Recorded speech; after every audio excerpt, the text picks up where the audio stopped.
आज कक्षा 10वीं प्यूसम भाग 2 का प्रथम पाठ मंगलम को पढ़ने वाले हैं। एग्जाम में ज़्यादा मार्क्स लाने के लिए संस्कृत की भूमिका अहम हो जाती है। तो welcome back to my channel. तो चलिए पाठ्यक्रम की ओर चलते हैं। मंगलम पाठ परिचय। तो इस पाठ में 4 मंत्र दिए गए हैं।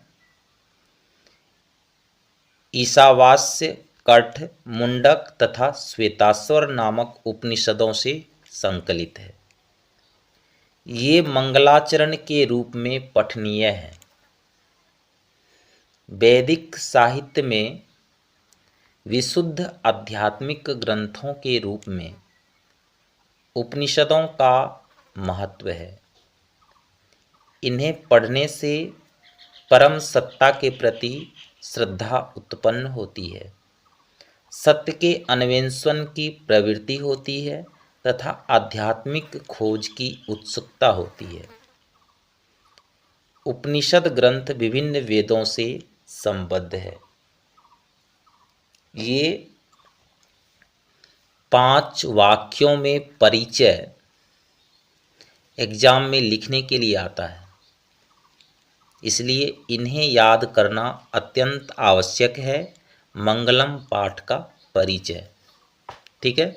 अब पाठ के जो ऊपर का स्टेंजा है जो दिया गया है, क्या उपनिषदः वैदिक वाङ्मयस्य अन्तिमे भागे दर्शन शास्त्रस्य सिद्धांत प्रकटयन्ति, सर्वत्र परम पुरुषस्य परमात्मनः महिमा प्रधानतया गीयते, तेन परमात्मना जगत् व्याप्तम अनुशासितम च अस्ति, स एव सर्वेषां तपसां परम लक्ष्यम्। अस्मिन् पाठे परमात्मा पड़ा उपनिषदां पद्यात्मकाः 5 मंत्राः संकलिताः सन्ति। इनका अर्थ जान लेते हैं। उपनिषदः वैदिक वाङ्मयस्य अन्तिमे भागे। उपनिषद वैदिक वाङ्मय के अंतिम भाग में दर्शन शास्त्रस्य सिद्धांतान प्रकटयन्ति, दर्शन शास्त्र के सिद्धांतों को प्रकट करते हैं। सर्वत्र परम पुरुषस्य परमात्मनः महिमा प्रधानतया गीयते, सभी जगह, सर्वत्र का अर्थ हुआ सभी जगह, परम पुरुष परमात्मा की महिमा प्रधान रूप से गाए जाते हैं। तेन परमात्मना जगत व्याप्तम अनुशासितम च अस्ति, उन परमात्माओं के द्वारा संसार का में व्याप्त अनुशासन है। स एव सर्वेषां तपसां परम लक्ष्यम्, वे सभी तपस्वी परम लक्ष्य को प्राप्त करते हैं, अर्थात परमात्मा को प्राप्त करने का परम लक्ष्य मानते हैं। अस्मिन् पाठे परमात्मा पढ़ा उपनिषदां पद्यात्मकाः 5 मंत्राः संकलिताः सन्ति। अस्मिन् पाठे, इस पाठ में परमात्मा के से जुड़ा हुआ उपनिषदां पद्यात्मकाः, उपनिषद के पद्यों से लिया गया 5 मंत्राः संकलिताः सन्ति, 5 मंत्र संकलित हैं, उन्हीं मंत्रों को पढ़ना है। इनका अर्थ जानना इसलिए जरूरी था क्योंकि एग्जाम में 2 पंक्ति दे दिया और कहा जाएगा कि हिंदी में इनका अर्थ लिखें, तो फिर आप जानेंगे तभी तो लिखेंगे, इसलिए इनका अर्थ जानना जरूरी था। अब पहला श्लोक है। हिरण्यमेन पात्रेण सत्यस्य अपि हितं मुखम, तत्त्वं पुसन्न पाविर्नु सत्य धर्माय दृश्ये। यह श्लोक ईशावास्य उपनिषद से लिया गया है।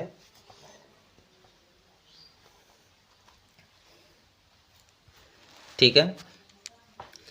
श्लोक का अर्थ, तो सबसे पहले एक एक शब्द का अर्थ जान लेते हैं। हिरण्यमेन पात्रेन, इसका क्या अर्थ हुआ? सोने सा पात्र। सत्यस्य अपिहितम, सत्यस्य जोर अपिहितम, अपिहितम का अर्थ हुआ ढका हुआ। सत्यस्य सत्य का। मुखम अर्थात मुख। तत्वम पुसन्न पाविर्नु, तत्वम का अर्थ हुआ उस। अपूसन्न पाविर्नु, पूसन का अर्थ हुआ हे सूर्य देव। यहाँ कह रहा है हे सूर्य देव, अपाविर्नु यानी हटा दें। सत्य धर्माय दृश्ये, सत्य धर्म की दृष्टि के लिए, देखने के लिए, सत्य धर्म की प्राप्ति के लिए उस आवरण को हटा दें। हिरण्यमेन पात्रेन सत्यस अपिहितम, सत्य का जो मुख हिरण्यमेन पात्रेन से ढका हुआ है उसे आप हटा दें। किनसे कहा जा रहा है? तो सूर्य देव से। तो इनका अर्थ इस प्रकार हम लिख सकते हैं, हे पूसन अर्थात हे सूर्य देव, सत्य का मुख सोने के आवरण से ढका हुआ है।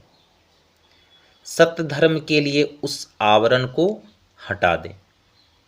ठीक है, इतना ही अर्थ लिखना है कि हे पूसन अर्थात हे सूर्यदेव, सत्य का मुख सोने के आवरण से ढका हुआ है। हिरण्यमेन पात्रेन सत्यस अपिहितम मुखम, सत्य का मुख सोने के आवरण से ढका हुआ है। सत्य धर्म के लिए उस आवरण को हटा दे। किनसे कहा जा रहा है? सूर्य देव से, पूसन से कहा जा रहा है कि सत्य धर्म की प्राप्ति के लिए उस आवरण को हटा दे। अब अगला श्लोक है, अनोर्नियान महतो मह्यान, आत्मास्य जंतो निहतो गुहायाम, तम क्रंतु पश्यति वीत शोको, धातु प्रसादात ही आत्मानः। कठ उपनिषद से लिया गया श्लोक है। इन्हें भी याद रखना होगा कौन श्लोक किस उपनिषद से लिया गया है, ऑब्जेक्टिव में अक्सर पूछे जाते हैं। ठीक है, तो चलिए, अनोर्नियान महतो मह्यान। अनोर्नियान का अर्थ हुआ सूक्ष्म से भी सूक्ष्म, महतो का अर्थ हुआ महान, मह्यान महान से भी महान। आत्मास्य आत्मा के में, जंतो निहतो गुहायाम हृदय रूपी गुफा में बंद है। क्या? आत्मा। वो कैसा है? तो अणु से भी सूक्ष्म और महान से भी महान है। तो इनका अर्थ इस प्रकार लिख सकते हैं, प्राणियों की यह आत्मा हृदय रूपी गुफा में बंद है, जो अणु से भी सूक्ष्म और महान से भी महान है। तम क्रंतु पश्यति वीत शोको, धातु प्रसादान ही आत्मानः। परमात्मा की इस महिमा को शौक रहित कोई साधक ही देख पाता है। ठीक है, अब अगला श्लोक है, सत्यमेव जयते नार्णितम, सत्येन पंथा बीततो देवयानः, एनां क्रम ऋषियो हाप्त कामा, यत्र तत् सत्यस्य परम निधानम। यह श्लोक मुंडक उपनिषद से लिया गया है। ठीक है, सत्यमेव जयते नार्णितम यानी सत्य की विजय होती है, असत्य की नहीं। सत्येन पंथा वीततो देवयानः, सत्य के कारण ही देवलोक का रास्ता प्रशस्त होता है। एनां क्रम ऋषियो हाप्त कामा, इसी माध्यम से आप्तकाम ऋषिगण सत्य के निकट पहुंचकर यत्र तत् सत्यस्य परम निधानम, तो सत्य के निकट पहुंचकर परम निधान हो जाते हैं जहां सत्य का कोश है। तो इस प्रकार इनका अर्थ लिख सकते हैं, सत्य की ही विजय होती है, असत्य की नहीं। सत्य के कारण ही देवलोक का रास्ता प्रशस्त होता है। इस माध्यम से आप्तकाम ऋषिगण सत्य के निकट पहुंचकर परम निधान हो जाते हैं जहां सत्य का कोश है। अगला श्लोक है, यथा नद्यः स्यन्दमानः समुद्रे अस्तं गच्छन्ति नाम रूपे विहाय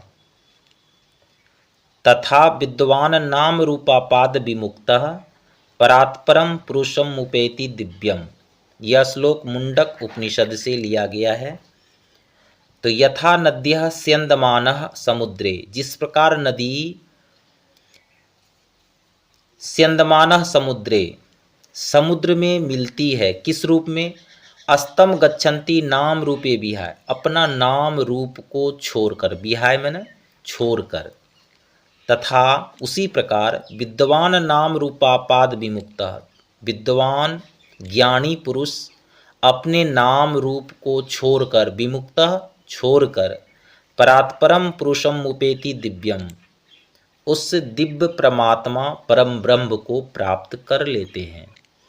तो इनका अर्थ इस प्रकार हम लिख सकते हैं, यथा नद्यः स्यन्दमानः समुद्रे अस्तं गच्छन्ति नाम रूपे विहाय, जिस प्रकार नदियाँ अपने नाम रूप को त्याग कर प्रवाहित होती हुई सागर में विलीन हो जाती है, उसी प्रकार विद्वान नाम रूपापाद विमुक्तः परात्परम पुरुषमुपेति दिव्यम, वैसे ही ज्ञानी पुरुष भी नाम रहित होकर परब्रह्म को प्राप्त करते हैं। अब लास्ट श्लोक क्या है, वेदाहमेतं पुरुषं महांतम आदित्यवर्णं तमसः परस्यात् त्वमेव विदित्वा मृत्युमेति नान्यः पंथा विद्यते न्याय। यह श्लोक श्वेताश्वर से लिया गया। तो इसका क्या अर्थ हुआ, मैं अज्ञानी हूं तथा अन्य विद्वान हैं। वेदाहमेतं पुरुषं महांतम आदित्यवर्ण तमसः प्रस्यात्, मैं अज्ञानी हूं तथा अन्य विद्वान हैं, ऐसा महान लोग समझते हैं और ऐसा ही स्मरण कर मृत्यु को प्राप्त करते हैं। त्वमेव विदित्वाति मृत्युमेति नान्यः पंथा विदते न्याय, यानी कि इससे अलग रास्ता भवसागर को पार करने का नहीं है। तो आशा करता हूं आपको सारे श्लोक का अर्थ समझ में आ गया होगा। अगला वीडियो इसी पाठ से संबंधित प्रश्न उत्तर लेकर आऊँगा, उन्हें भी अवश्य देखिए। तब तक के लिए धन्यवाद।